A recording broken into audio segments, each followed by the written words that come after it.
Nakapasorpresa sa mga motorista ang taas nga pagsaka sa presyo sa krudo karong adlaw.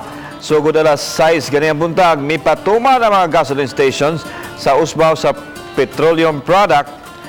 Nining gas station sa may Dan Iscario, piso 45 sentimos ang aumento sa unleaded, samtang 85 centavos sa kada litro sa diesel. Ang mga nagpatubil karong adlaw na sorpresa sa dokumento nga matud nila makapikto gyud sa ilahang pang-adlaw-adlaw nga budget.